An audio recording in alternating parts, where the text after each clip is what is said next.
Hello everyone, welcome back. Hope you are doing good. இன்னைக்கு இந்த வீடியோவில் நம்ம என்ன பார்க்க போகிறோம் அப்படின்னா advanced phrasal verbs பார்க்க போகிறோம். அண்ட் இன்னைக்கு we gonna see 5 phrasal verbs. இந்த 5 phrasal verbsம் உங்களோட இங்கிலீஷ் ஸ்டாண்டர்ட் இம்ப்ரூவ் பண்ணுறதுக்கும் சரி, உங்கள் இங்கிலீஷ் ஃப்ளோவை இம்ப்ரூவ் பண்ணுறதுக்கும் சரி ரொம்ப யூஸ்ஃபுல்லாக இருக்கும்.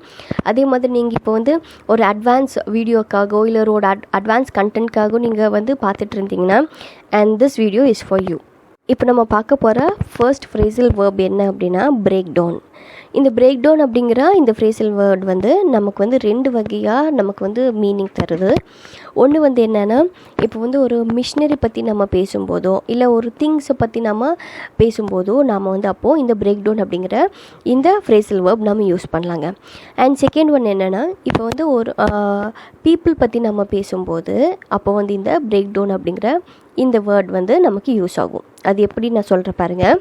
இப்போ மிஷினரி ஏதாவது ஒரு மிஷினரியோ இல்லை ஏதாவது ஒரு பொருளோ if it is stop functioning, அதாவது அது ஒர்க் ஆகாமல் ஸ்டாப் ஆகிடுச்சின்னா அப்போ நாம் இந்த ஃப்ரேசல் வேர்ப் யூஸ் பண்ணலாம். இது ஒன்று. அண்ட் செகண்ட் ஒன் இப்போது நம்ம மனுஷங்களுக்கு ஏதாவது இப்போ யாராவது ஒருத்தர் எமோஷ்னலாக அவங்களால கண்ட்ரோல் பண்ண முடியல அப்படின்னா அப்போ அந்த டைம்லும் நம்ம இந்த பிரேக் டவுன் அப்படிங்கிற இந்த ஃப்ரேசல் வேர்ப் யூஸ் பண்ணலாம். உங்களுக்கு இன்னும் கிளியராக புரியலனா இப்போ வாங்க let's get in to few example sentences. நம்ம பார்க்க போகிற ஃபர்ஸ்ட் சென்டென்ஸ் என்ன அப்படின்னா, my car broke down on the way to work this morning. My car broke down on the way to work this morning அப்படின்னு என்ன அர்த்தம் அப்படின்னா, காலையில் வேலைக்கு செல்லும் வழியில் எனது கார் பழுதடைந்தது. அதாவது மார்னிங் வேலைக்கு போகும்போது என்னோடய கார் ரிப்பேர் ஆகிடுச்சு அப்படின்னு நம்ம சொல்வோம் இல்லைங்க, அதுதான் அர்த்தம். நம்ம நீங்கள் கேட்கலாம், இங்கே மேலே பிரேக் டவுன்னு போட்டிருக்கீங்க, இங்கே என்ன ப்ரோக் டவுன் அப்படின்னு ஒன்றும் இல்லைங்க. நம்ம இந்த பிரேக் டவுன் எப்போ யூஸ் பண்ணணும்னா ப்ரெசென்ட்டில் தான் நம்ம பிரேக் டவுன் அப்படின்னு நம்ம யூஸ் பண்ணணும். நம்ம ப்ரெசென்ட்டில் ஏதாவது சொல்லும்போது தான் பிரேக் டவுன் அப்படிங்கிற இந்த ஃப்ரேசல் வேர்ப் யூஸ் பண்ணணும்.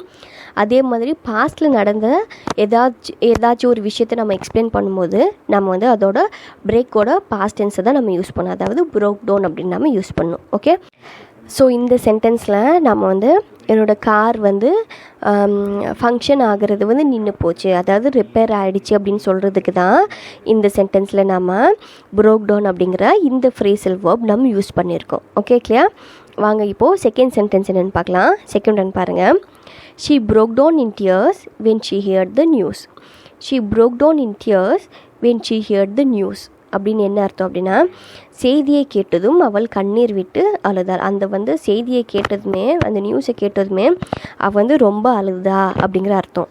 ஸோ இங்கே நாம் இன்டெரக்டாக நம்ம என்ன சொல்கிறோம் அப்படின்னா, அவள் அவளோட எமோஷ்னலை கண்ட்ரோல் பண்ண முடியாமல் அழுதா அப்படின்னு நம்ம சொல்லுவோம் இல்லைங்க. ஸோ அந்த டைமில் தான் நம்ம இந்த ப்ரோக் டவுன் அப்படிங்கிற இந்த ஃப்ரேசல் வேர்ப் யூஸ் பண்ணுவோம்.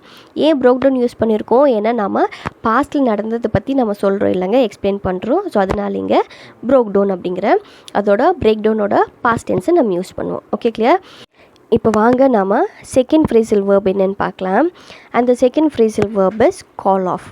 கால் ஆஃப் அப்படின்னு என்னென்னா, டு கேன்சல் அன் ஈவெண்ட் ஒரு ஆக்டிவிட்டி, அதாவது தமிழில் ஒரு நிகழ்ச்சியையோ இல்லை ஒரு செயல்பாட்டையோ நம்ம ரத்து பண்ணும்போதோ இல்லை அதை நிறுத்தும் போதோ நம்ம இங்கிலீஷில் சொல்லும்போது இந்த கால் ஆஃப் அப்படிங்கிற இந்த ஃப்ரேசல் வச்சு நம்ம சொல்லாங்க.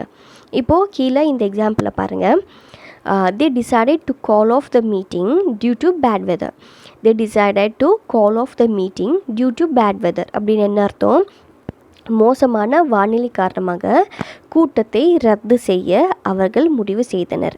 அதாவது அந்த வானிலை மோசமாக இருந்ததுனால அவங்க அந்த கூட்டத்தை ரத்து செய்ய அவங்க முடிவு செஞ்சாங்க அப்படிங்கிறத தான் நம்ம இங்கிலீஷில் they decided to call off the meeting due to the bad weather அப்படின்னு நம்ம சொல்லியிருக்கோங்க.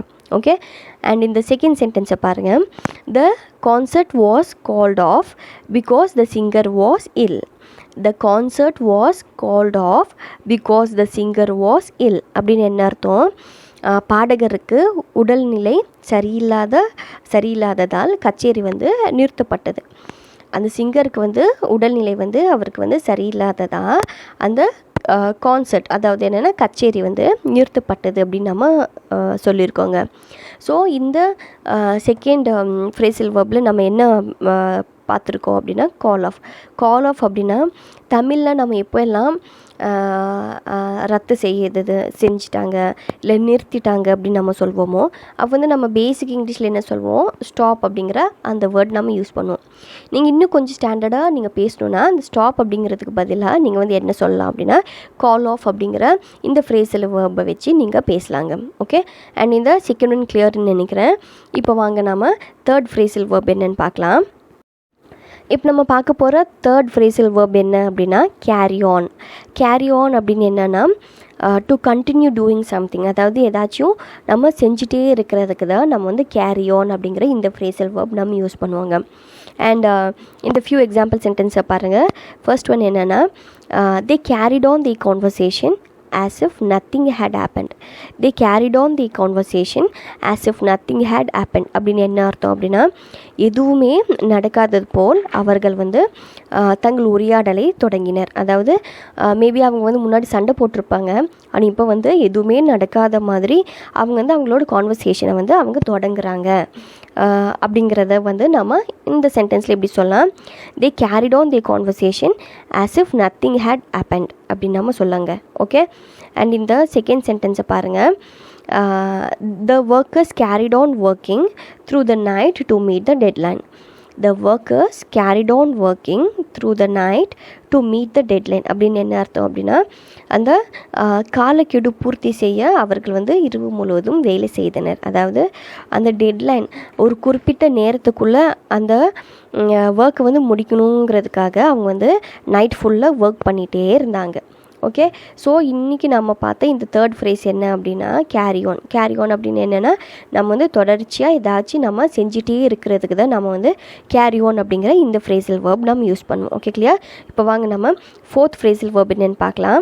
ஸோ ஃபோர்த் ஃப்ரேஸில் வேர்ப் என்ன அப்படின்னா கம் அக்ராஸ் அப்படின்னு என்னென்னா to find or meet by chance. அதாவது நம்ம வந்து எதர்ச்சியாவோ இல்லை வந்து தற்செயலாகவோ ஏதாச்சும் நம்ம பார்க்குறதையோ இல்லை ஏதாச்சும் நம்ம கண்டுபிடிக்கிறது பற்றியோ நம்ம வந்து பேசும்போது கம் அக்ராஸ் அப்படிங்கிற இந்த ஃப்ரேஸல் வேர்பை வச்சு நம்ம பேசலாங்க. இப்போ கீழே இந்த எக்ஸாம்பிள் சென்டென்சஸை பாருங்கள். ஃபர்ஸ்ட் ஒன் என்னென்னா I came across an old friend while shopping in the town. I came across an old friend while shopping in the town அப்படின்னு என்ன அர்த்தம் அப்படின்னா ஊரில் வந்து நான் ஷாப்பிங் செஞ்சிட்ருக்கும்போது என்னோட பழைய ஃப்ரெண்டை நான் வந்து தற்செயலாக நான் பார்த்தேன் அப்படிங்கிற அர்த்தம். ஓகே, அண்ட் செகண்ட் ஒன் பாருங்கள். She came across some interesting information in the book. She came across some interesting information in the book அப்படின்னு என்ன அர்த்தம் அப்படின்னா புக்கில் இருக்கிற சில சுவாரஸ்யமான இன்ஃபர்மேஷனை அவங்க வந்து எதிர்பாராமல் அவங்க வந்து கண்டுபிடிச்சாங்க அப்படிங்கிற அர்த்தம். ஓகே, ஸோ இந்த ஃபோர்த் ஃப்ரேஸில் நம்ம என்ன பார்த்தோம், கம் அக்ராஸ். நம்ம வந்து இங்கே யூஸ் பண்ணியிருக்கிற இது ரெண்டுமே கம்மோட நம்ம பாஸ்ட் டென்ஸாக தான் கேம் அக்ராஸ் அப்படின்னு நம்ம யூஸ் பண்ணியிருக்கோம். அண்ட் இப்போ வாங்க நம்ம ஃபிஃப்த் ஒன் என்னன்னு பார்க்கலாம். இந்த கிளாஸோட fifth and final phrasal verb என்ன அப்படின்னா ஹோல்ட் ஆன் அப்படிங்கிறதுக்கு என்ன அர்த்தம் அப்படின்னா to wait for a short time. அதாவது கொஞ்ச நேரத்துக்கு காத்திருக்கிறதுக்கு தான் நம்ம ஹோல்ட் ஆன் அப்படிங்கிற இந்த ஃப்ரேஸல் வேர்ப் நம்ம யூஸ் பண்ணுவோம். ஓகே, இப்போ கீழே இருக்கிற இந்த ஃபர்ஸ்ட் எக்ஸாம்பிள் சென்டென்ஸை பாருங்கள். Hold on, I will be with you in a moment. Hold on, I will be with you in a moment அப்படின்னு என்ன அர்த்தம் அப்படின்னா காத்திருங்க, நான் இன்னும் கொஞ்சம் நேரத்தில் உங்களோடு இருப்பேன். காத்திருங்க, நான் இன்னும் கொஞ்சம் நேரத்தில் உங்களோடு இருப்பேன் அப்படிங்கிற அர்த்தங்க. ஓகே, அண்ட் இந்த செகண்ட் சென்டென்ஸை பாருங்கள். Please hold on while I transfer your call. Please hold on while I transfer your call அப்படின்னு என்ன அர்த்தம் அப்படின்னா உங்கள் காலை ட்ரான்ஸ்ஃபர் பண்ணுறேன், காத்திருங்க. உங்கள் காலை நான் ட்ரான்ஸ்ஃபர் பண்ணுறேன், கொஞ்சம் காத்திருங்க அப்படிங்கிற அர்த்தங்க. இந்த சென்டென்ஸை நம்ம கால் சென்டர்ஸில் பேசும்போதோ இல்லை வந்து நம்ம ஏதாச்சும் மீட்டிங்கில் பேசும்போதோ இந்த சென்டென்ஸை நம்ம வந்து நிறைய யூஸ் பண்ணுவோம். And yeah, that is all for today. I will just wrap up with a quick glance. இன்னைக்கு நம்ம பார்த்தா 5 phrasal verb என்னென்னா break down, call off, அதுக்கப்புறம் தேர்ட் ஒன் என்ன பார்த்தோன்னா கேரி ஆன், அதுக்கப்புறம் ஃபோர்த் வந்து கம் அக்ராஸ் பார்த்தோம், அண்ட் லாஸ்ட்லி நம்ம என்ன பார்த்தோன்னா ஹோல்ட் ஆன் பார்த்தோம். அண்ட் இந்த 5 phrasal verbமே உங்களுக்கு ரொம்ப யூஸ்ஃபுல்லாக இருந்திருக்கும்னு நினைக்கிறேன். இதே மாதிரி நெக்ஸ்ட் வீடியோவில் பார்க்கலாங்க. Until then, thank you, happy learning.